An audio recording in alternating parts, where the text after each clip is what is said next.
It seemed to me from the titles of a number of the presentations at this workshop that quite a few speakers are dealing with the issue of how to identify the subject matter of religion, where of course that's intimately related to how the teaching of religion should be approached. With respect to religion in India, the topic of my paper, some contemporary scholars have argued that there is actually no such thing at all. Now, if that claim proved to be true, obviously one could not teach religion in India as a separate discipline. For the most part, people don't, either at the school level or at the university level. Or one could do so only at the risk of distorting what is there, or perhaps worse, of producing something that isn't there. So what I want to do in this paper is to examine some aspects of the claim that there's no such thing as religion in India, and to offer a partial critique, but then also to express some agreement with this position, along with a worry about the possible negative consequence of teaching religion in India. Now, many of those who argue against the employment of the category of religion in India do so as part of a broader critique of the concept of religion generally, which I'm sure many of you are familiar with. One argument here has been that there is no such thing as religion at all, in the sense that no definitional criteria can be found to distinguish the purportedly religious sphere of human activity from others. An implication drawn from this thesis has been that since religion doesn't form a distinct aspect of human culture, there's no basis for the establishment of a separate continuation, of a separate academic discipline to study in, i.e. religious studies. Authors like Russell McCutcheon, for instance, emphasize religion's imbrication in political and social processes, rejecting claims that religious experience is somehow sui generis, advanced by an earlier generation of scholars such as Rudolf Otto and Mircea Eliade. McCutcheon's conclusion is that religion can be adequately studied by disciplines such as sociology, anthropology, cultural studies, art history, and literature. It should not be treated as if it were a unique phenomenon requiring a special mode of approach. Another element in this critique centers on the claim that there are no properties common to all those groups that have come to be identified as religions. No definition properly binds these groups into a single category while excluding what are supposed to be non-religious ideologies, movements, and communities commanding allegiance, such as Marxism. At the same time, it's argued that in many cases what have been identified as individual religions, in contradistinction to one another, are actually fluid and overlapping groups with indeterminate borders. Similar points are made about culture, for instance, and many other social categories. In these cases, insisting on drawing boundaries between one religion and another involves a misrepresentation of what is actually there. At the political level, moreover, such misrepresentation can have unjust consequences, forcing individuals and groups to conform themselves to recognized identities or to be excluded altogether. With respect to Hinduism in particular, historians of religion in India frequently point out that those who are retroactively labeled as Hindus did not define themselves as such prior to colonial discourses that called on them to do so. They did not think of themselves either as members of a religion or as a single community. At the same time, those Indian cultural traditions that Western scholars have come to list in their catalogues of world religions were not originally distinguished into groups like Buddhist and Jain. They may exist now, such groups certainly exist now, but only because scholarly as well as political discourses have called them into being, forcing them to become religions, forcing is not the right word perhaps, compelling them to become religions that define themselves against and often in hostile opposition to one another. Moreover, it's also argued that while Indian Islam as a religion of the book may be a better candidate for a religion on the Western model, it had in large measure become adapted to the Indian milieu, with communities forming that at one time could not be properly identified in exclusivist terms as Muslim in opposition to Hindu. Studies have shown that much of religious life in India has had and continues to have a character that can only be described somewhat inappropriately from a vantage point presupposing the existence of distinct religions as hybrid, eclectic, and syncretic. Some elements within these critiques of the concept of religion are, I think, exaggerated and do not quite hit their target, depending on what one takes their target to be, which isn't always obvious. One rather flat-footed objection one could make is that if a culture doesn't possess the concept of religion, this doesn't suffice to establish that it doesn't possess the thing, religion, in some defensively meaningful sense of the term.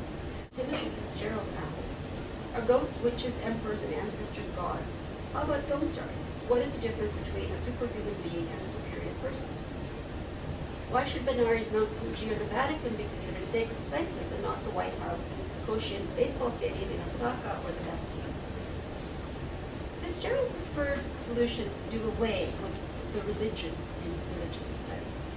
He proposes instead that religious studies be rethought and re-represented as cultural studies, this is a quote, understood as the study of the institutions and the institutionalized values of specific societies and the relations between those institutionalized values and the legitimation of power.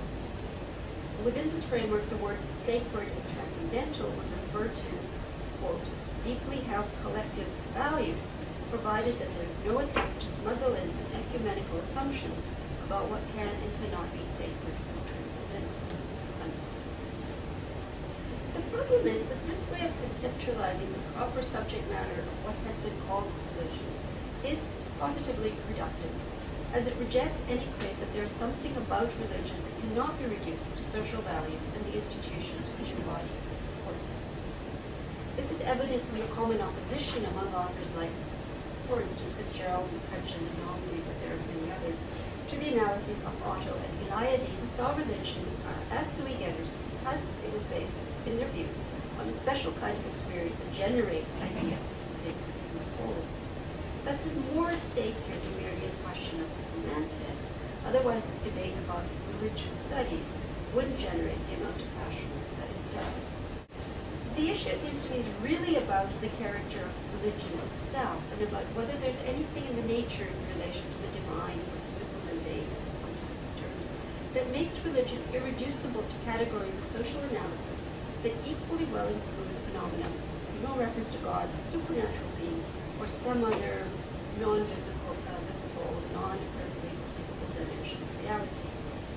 I think that's why opponents of religious studies so centrally target the notion that religious experience is the basis of religion at all.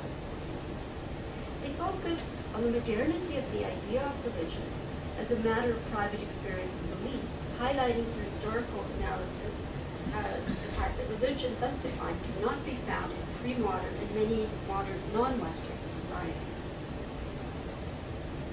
But there's more to their critique than a problematization of an idea of religion modeled on Christian Protestantism. Such a critique could be managed, after all, without the need to eliminate altogether any possible idea of religion serving as a basis for separate study. It can be acknowledged, for instance, that there are modern Christian biases in received and commonplace ideas of religion, and that the approach to other forms of religion within academic study needs to be aware of its own presuppositions and make appropriate adjustments. It can also be acknowledged that religion is indeed a fuzzy category, of course, but no more so than many others, which nonetheless retain their saliency. Some critiques of the category seem to work with an overly essentialist idea of definition, particularly in relation to critiques of the category among scholars who are oriented towards India. And it's possible that the problem they identified could be resolved through a different model of language, such as Wittgenstein's theory of family resemblances. Fitzgerald rejects this possibility, but in my view, unfairly so, without much understanding of what it involves. Or it can be argued that it is in fact possible to give a definition of religion that is not narrowly based on Protestantism or on the Abrahamic religions generally. Jim Stone, in a critical review of Fitzgerald's The Ideology of Religious Studies, proposes the following. There is a widespread human concern with a reality taken to surpass the ordinary world revealed by sense perception. It's thought to consist either of sentient supernatural beings, e.g. gods, Adonai, or Brahman, or of an insentient metaphysical principle underlying the universe, e.g. the unconditioned Sunya or the Tao. Either way, the supermundane reality is positioned to figure centrally in the satisfaction of substantial human needs. It is controversial whether religion can be defined. However, systems or practices rationalized by beliefs according to which the practices place us in a relation of value to such a reality are paradigmatic religions.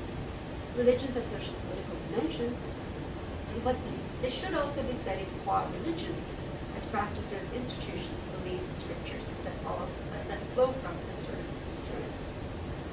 Now, Stone's definition here is partly undermined by the example of Ashurika, which at least on the face of it is not a metaphysical principle underlying the universe, but the denial of such a principle. So this idea of Shunyata is advanced by what we now identify as Buddhist schools in opposition to the thesis of Brahman as a stable underlying substance within what we now identify as Vedanta Hinduism. Here the model of family resemblance which Stone rejects is actually helpful, as it would situate atheistic Buddhist schools within, although perhaps near the borders of, the category of religion in view of overlapping characteristics such as theory of the afterlife and ascetic practices within monastic institutions. But this consideration doesn't invalidate the basic points Stone is making. There will be liminal cases, but why not say that most of what we call religion conforms to the definition he gives here? Or why not say that one wishes to study the phenomena that do conform to this definition, and that these are at least part of what's studied within religious studies? Well, the reason the genre of response doesn't satisfy some of the critics of religion involved in this debate is that they suspect the kind of definition proposed by Stone of containing what they describe as a theological bias, insofar as it assumes that the subject of religion is a human concern with something lying beyond the visible world. Stone is right to suggest that Fitzgerald sees religion himself through an ideological lens. That lens is the framework of sociology, and it would be highly naive to suppose that this discipline, a modern Western invention of theory, was one, rests on no presuppositions of its own. Fitzgerald's definition of the sacred or transcendental as a matter of quote-unquote collective values connected with the legitimations of power is often uttered in modern interpretation.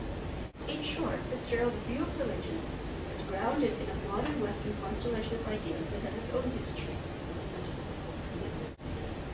So, given what one commonly understands by religion, it seems natural to say that Ambedkar jettisons everything that is religious in Buddhism, creating in its place a purely secular and social philosophy, which is something that is sometimes said.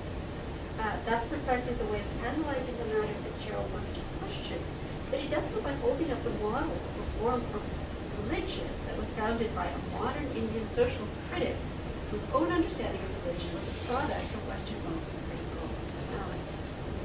To take this example as confirming his own thesis about the concept of religion is not involving any notion of the supernatural is therefore a very odd move. From Ambedkar, Fitzgerald writes, the bases of religion are values, the values that hold a society together. Concepts of the supernatural were not the essentially important point for Ambedkar. Indeed, he came to see supernaturalism as irrational and irrelevant to true religion. Well, of course he did, yes. But Ambedkar's view of religion was itself a product of the same modern Western critical analyses of religion, including the Marxist critique, that result in contemporary sociological accounts.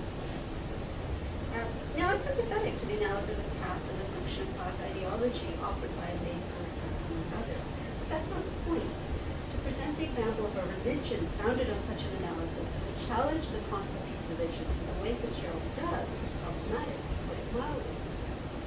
Ambedkar accepts this modern Western sociological account as a function of religion, and on that basis founds a religion that would serve the social and political goals of justice for the oppressed classes of India, while rejecting the supernatural elements generally taken as essential to what we define as religion. That's a very interesting development, but it does raise genuine questions about what a religion can be. But it's also a stark and deliberate and very modern departure from what religion is.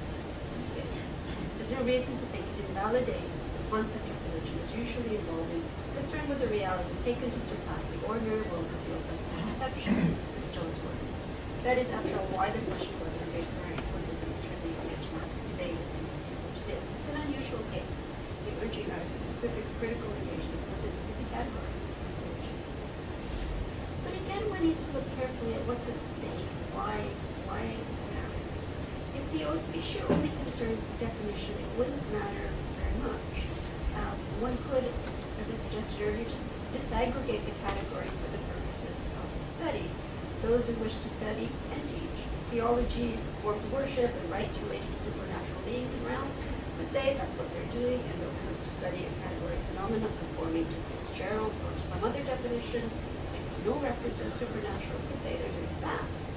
Those who wish to study religious experience in particular would do so under that description. as to the disciplinary status of religious studies, the situation is not much different than with many other